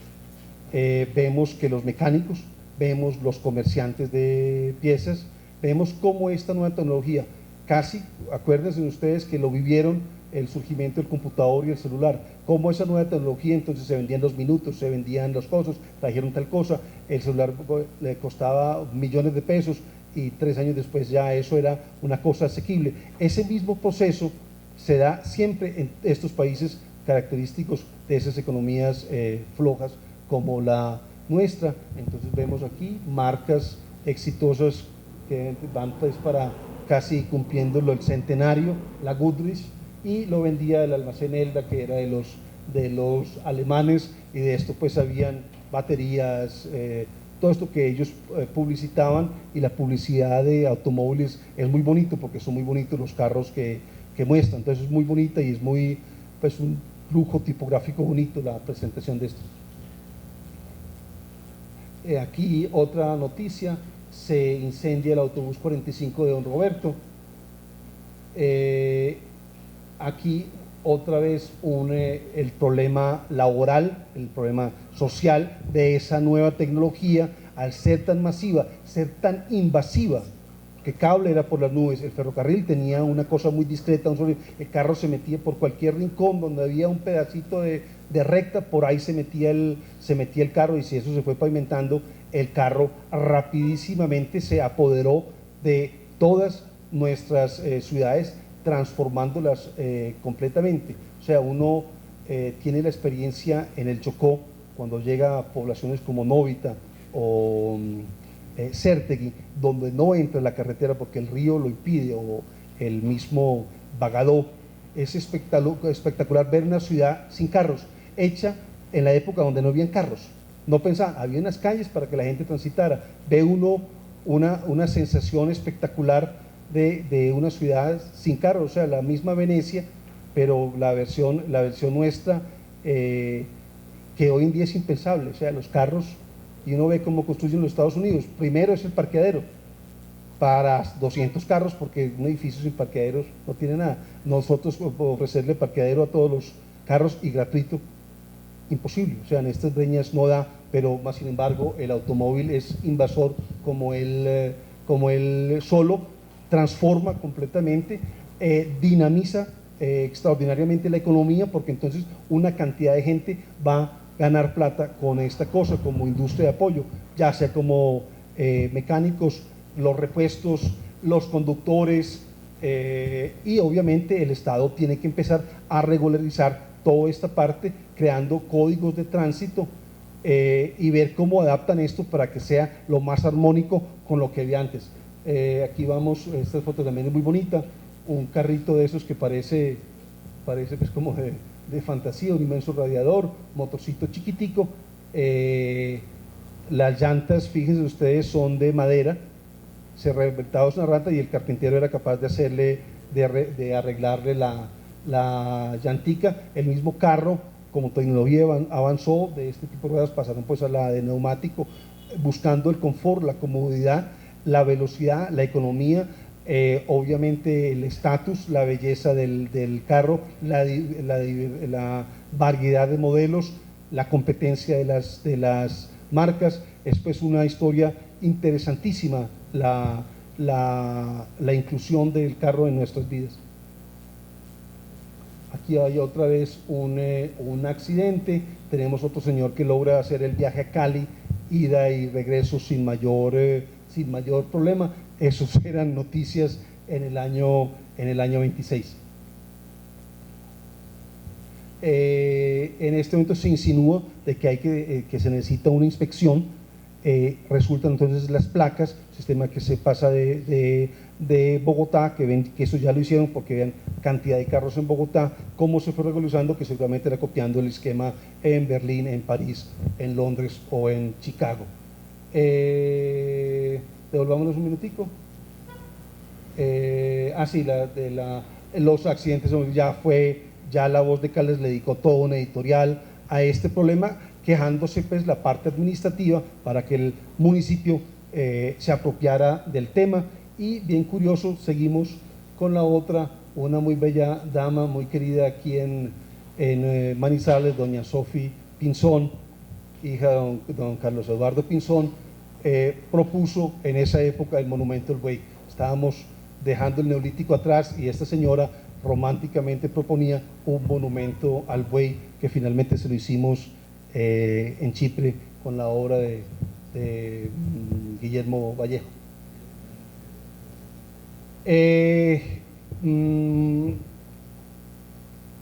Quisiera hablar de este tema y por ende me voy a recortar, o mejor dicho, voy a hacer un corte y voy a dejar de un lado el aeropuerto o los aeropuertos, que sería muy interesante, por tiempo no logro, y más bien recojo este mito urbano del famoso tranvía de Manizales, que avesados historiadores hablan muchas locuras. Aquí vamos a aterrizar este tema. El primer tranvía, el que se inventó, era el de sangre, que era jalado por mulas, pero ese no era el sistema nuestro. Vamos. Sale entonces a luz pública la propuesta ya en firme, una editorial de La Voz de Caldas, proponiendo la cuestión del tranvía. Del 27 estábamos en plena reconstrucción y aquí ya estábamos procurando ver 30 años más adelante. No creo que Manizales en esa época tenía alrededor de 50.000 habitantes, necesitaría un tranvía y menos para nuestro tipo de vías, pero seguramente algún viajero manizaleño en Europa vio eso y dijo: qué lindo, eso también lo quiero en mi casa. Así como un señor fue a Sevilla y vio una feria y dijo: yo también quiero una de esas por aquí en mis cafetales. Hablan entonces, uno oye este discurso, el ensanche de la ciudad, valorización de la tierra, un discurso de desarrollo bien interesante, que más sin embargo no va. Aquí vemos, esto era lo que se estaba proponiendo más o menos. Seguimos, que es un tranvía eléctrico.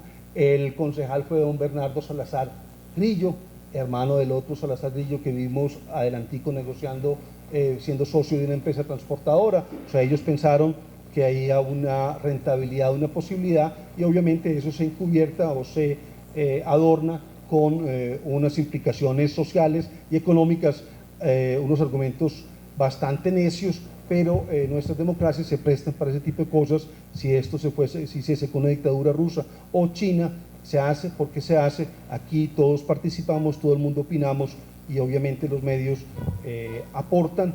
Supuestamente eso sirve como filtro, pero también a veces sirve como un homenaje. Estamos puliendo un verso y sacrificando un mundo. Otra vez ya el tranvía municipal, ya están hablando de los bonos del tranvía, cómo financiar. Aquí se están adelantando un poquito de la experiencia del ferrocarril de Caldas. Vamos con el que sigue. Vamos de que son unas fechas todas muy precisas. La Voz de Caldas curiosamente se le dedicó a esto de lleno, y este proyecto, tratado de mover este periódico, no cuajó. El contrato, el estudio se contrata con don Tulio Ospina Vázquez. Este es el papá de Mariano Ospina Pérez. Y el gran amigo de don Emilio Robledo. Cuesta 5.000 pesos. El trayecto son 8 kilómetros del Alto del Perro, pasando por el centro hasta la plaza del mercado. Obviamente, entonces ya hablaban del futuro, un tranvía a La Linda, a la Enea, y obviamente ya un tranvía hasta Chinchiná. Dice, bueno, si ya tienen un ferrocarril, ya tienen una carretera, ¿quién se le ocurre? Entonces, claro, captando votos, voluntad, presión, entonces amplían a la locura los manizaleños este tipo de proyectos, pero seguimos.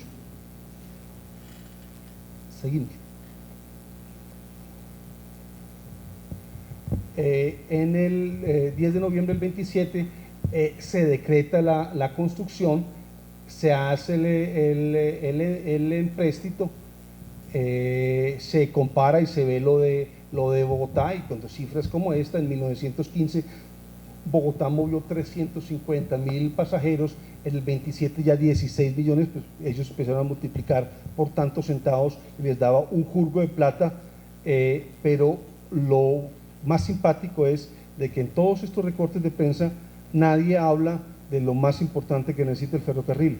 El tranvía es eléctrico. ¿Dónde está la luz para mover este aparato?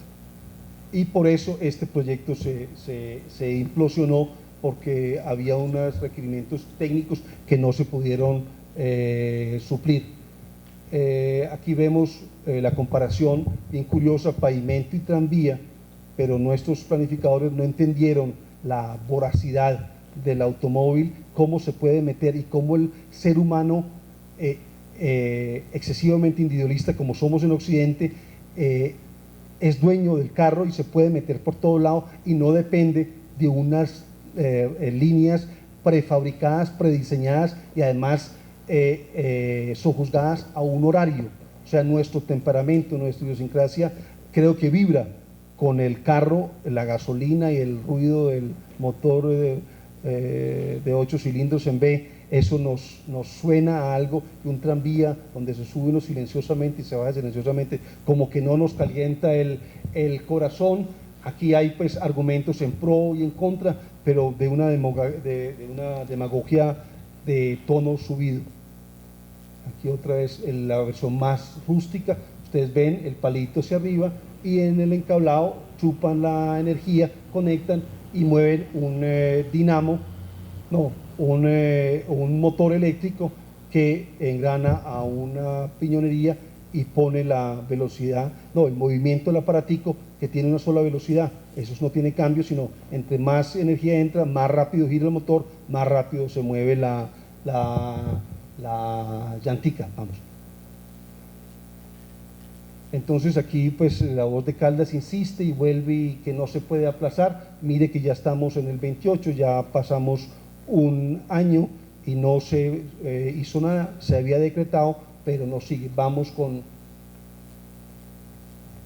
otra vez empiezan a plantear y a recalentar el tema, y nadie ha hablado de dónde está la otra gran infraestructura, qué represa van a hacer, qué check iban a fundar en ese momento, 30 años antes, 20 años antes, para poder darle energía a estos aparatejos. Vamos. Más argumentos. La economía de este aparato es obvia, pero seguramente 50.000 habitantes no daban pues los consumidores suficientes para este tipo de aparato.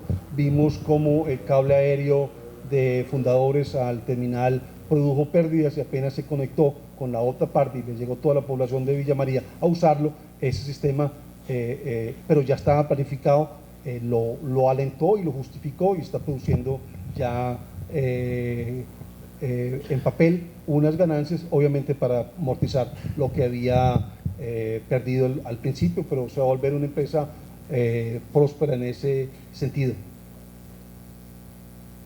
Entonces aquí otra vez París y el tranvía, vuelve el periodista y le da otra vuelta, otro refrito, le resalta otro aspecto. Ya vamos en el 28.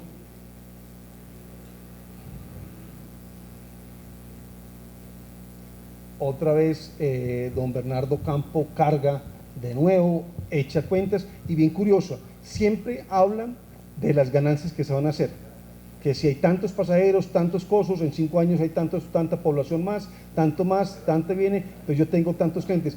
Es siempre futuro, nunca hacen la revisión de las cuentas. Seguramente sus lectores, sus electores no van a tener la paciencia y la capacidad de poder discernir ese tipo de información. Vamos.